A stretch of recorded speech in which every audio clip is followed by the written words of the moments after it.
Let me introduce you to four people. Ethan is 65, spent 40 years climbing the corporate ladder, retired with a comfortable pension, owns his home outright, and by every measure you'd look at him and think he nailed it.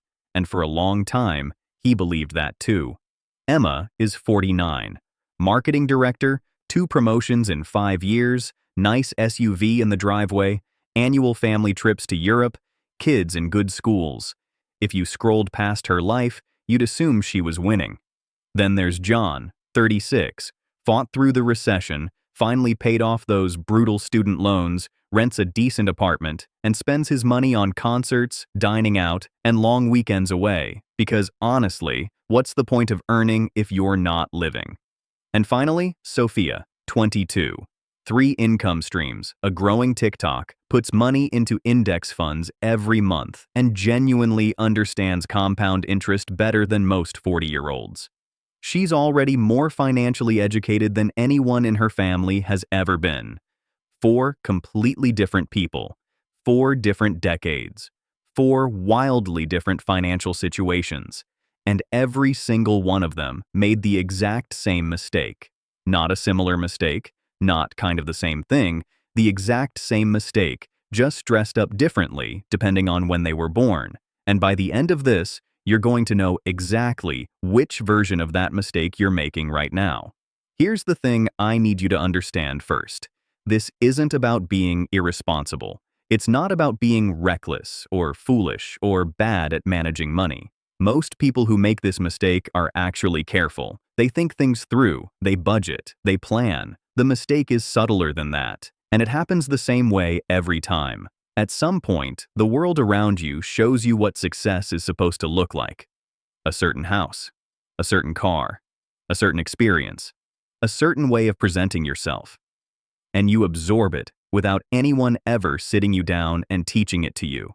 It seeps in through the people around you, through what gets celebrated, through what gets admired, through what feels normal.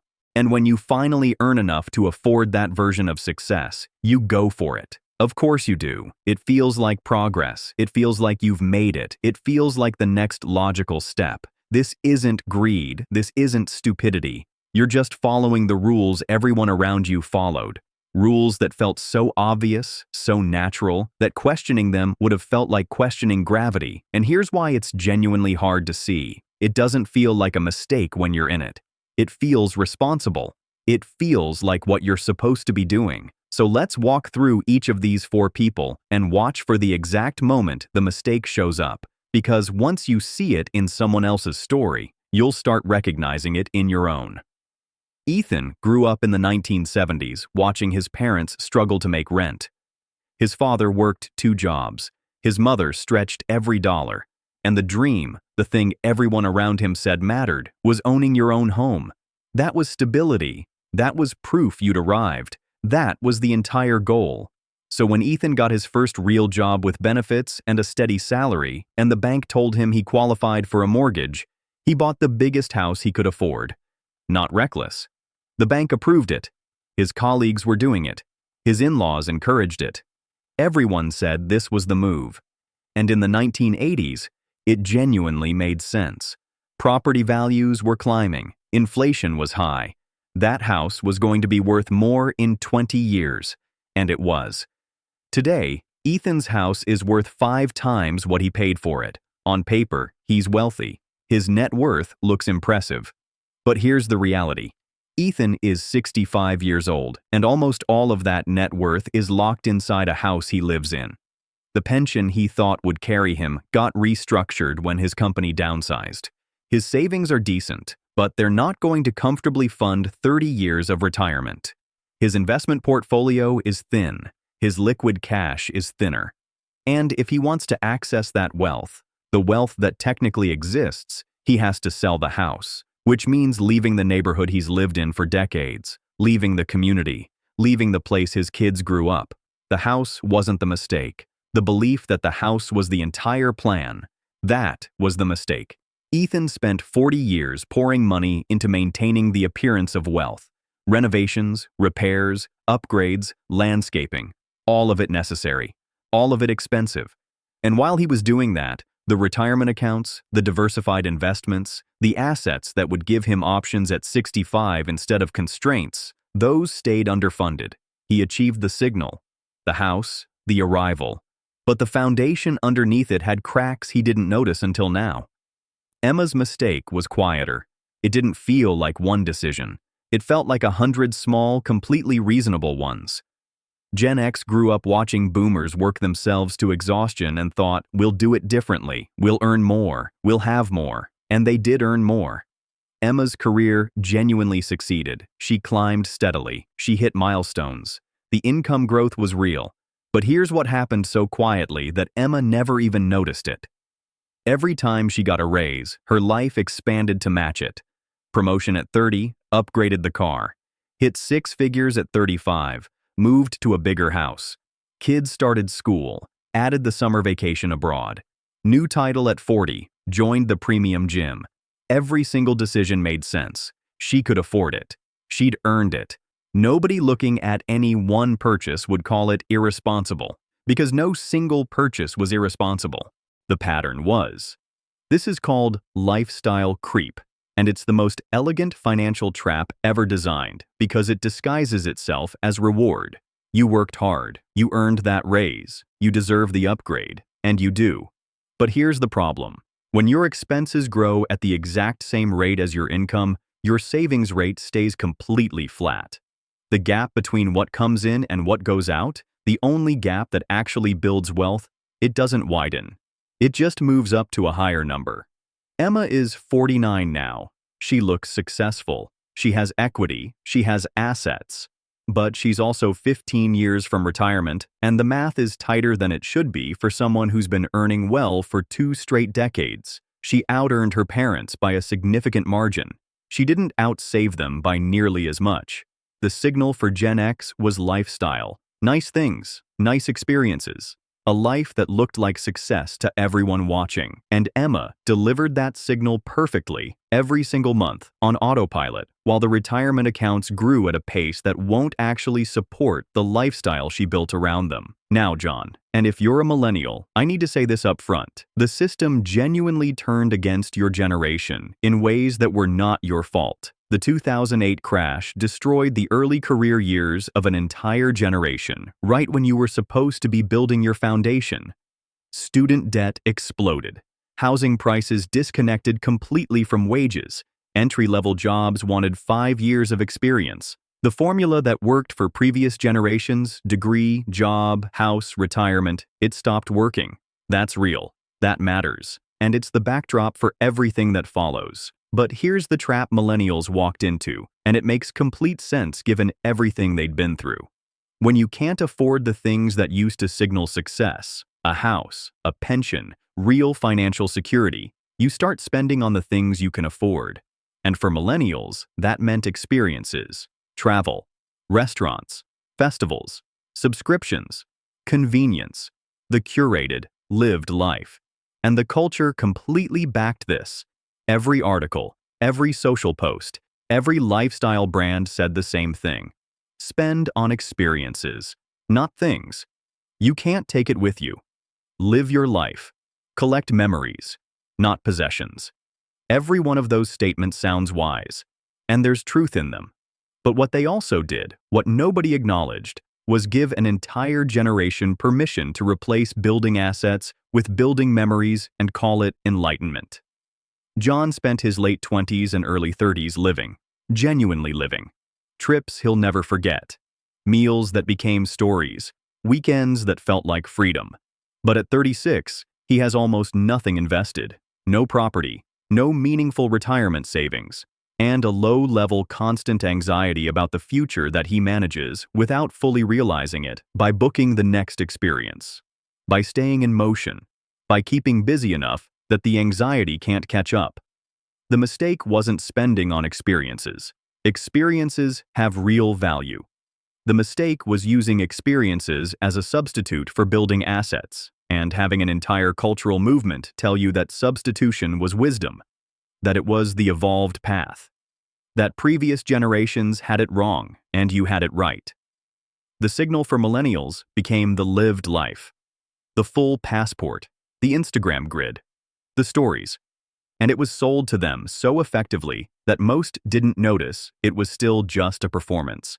A different performance than Ethan's house or Emma's car, but the same function. Looking like you've arrived, not actually arriving. And then there's Sophia. And Sophia is fascinating because Gen Z is arguably the most financially literate generation in history at their age. They grew up watching finance content. They understand index funds at 19. They talk about compound interest casually. They know concepts that previous generations didn't learn until their 40s, if ever. So you'd think they escaped the trap entirely, right? Not quite. Gen Z's version of the trap is the most visible one ever created, because it lives entirely online. The signal for Gen Z isn't a house or a lifestyle or a stamp-filled passport. It's an aesthetic, the outfit, the tech setup, the apartment that looks good on camera, the brands that say, "I've got taste, I've got money, I've arrived," to an audience of thousands of strangers who will never meet you. And here's the twist. Gen Z is doing this while simultaneously investing. Sophia has an investment account. She puts £40 a month in. She's proud of it. She should be. That's more than John was doing at 22.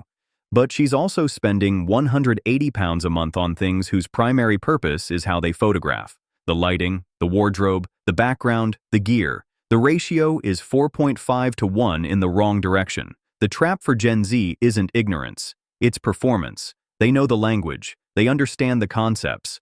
But sometimes they use the language of wealth building to perform financial awareness rather than to actually build financial substance. Posting about investing while the actual dollar amounts stay small. Talking about financial independence while the spending habits quietly contradict it. Having the vocabulary without the math backing it up. Sophia isn't doomed, not remotely. She's 22 and she's already ahead of where John was at 22. Ahead of where Emma was, maybe even ahead of where Ethan was. But the trap is there, set and waiting. It's the same trap it's always been, just wearing different lighting and a more carefully curated background. So 4 people, 4 decades, 1 trap, the signal, the house, the lifestyle, the experiences, the aesthetic. It consumed resources that should have gone toward substance, toward assets, toward investments, toward the things that compound, that generate returns, that actually create the financial freedom every generation says they want. Every generation confused the performance of arrival with the reality of arrival, and the performance always cost money. Money that didn't grow, money that didn't compound, money that went toward looking successful instead of becoming successful. So what does escaping it actually look like? Because people do escape. Every generation has people who saw the trap and sidestepped it. And when you look at what they did differently, it's almost always the same thing. They separated the signal from the substance. They decided, consciously and uncomfortably, that they were willing to look less successful than they actually were, so their actual wealth could grow faster. They delayed the costume. They kept the older car. They stayed in the smaller place. They skipped trips. They resisted the aesthetic upgrade. And they put the difference somewhere that compounded. It's not complicated, but it runs against every social instinct we have, which is why even smart, informed, well-intentioned people fall into it. Because the signal feels good. It's visible. It's celebrated. The substance is invisible. Nobody sees your retirement account at dinner. Nobody compliments your savings rate in the comments. The substance grows quietly while the signal demands attention. Ethan's version of escaping it would have been this. Keep the house, but don't treat it like the whole strategy. Fund the retirement accounts aggressively alongside the mortgage. Diversify. Don't put everything into one illiquid asset. Emma's version. Pick one lifestyle upgrade per raise. Bank the rest. Let income growth outpace lifestyle growth so the wealth building gap widens over time, instead of staying flat at a higher number. John's version. 1 big trip per year instead of 4 smaller ones. Take the difference, automate it into an index fund, and don't touch it. Build the substance while still enjoying the signal, just less of it. Sophia's version, and she has all the time in the world for this. Flip the ratio. Make the investing the priority and the aesthetic the side note. Build the actual wealth faster than the appearance of wealth. Let the performance follow the substance, not replace it. The rule, if you want one, is this: assets first, lifestyle second, every time. Not forever. Not until you die of boredom. Just until the assets are working hard enough that the lifestyle is genuinely funded by returns, not just by your paycheck. That's the move every generation that escaped the trap figured out. That's the path in every era, regardless of what your culture is selling you as success. Ethan, Emma, John, Sophia, none of them are bad with money. None of them are careless or lazy or foolish. They just did what their generation told them success looked like. And they prioritized the appearance of arrival over the mechanics of arrival. The signal changes every generation. The substance never does. So here's what I want you to sit with. Which version of this mistake are you making right now? Is it the house that holds your entire net worth while your retirement stays underfunded? Is it the lifestyle that's expanded with every raise until the gap between what you earn and what you spend is the same as it was a decade ago, just at a bigger number? Is it the experiences that felt like living but quietly replaced investing? Is it the aesthetic that performs wealth to strangers without creating it for yourself? You don't need to answer publicly, but answer honestly.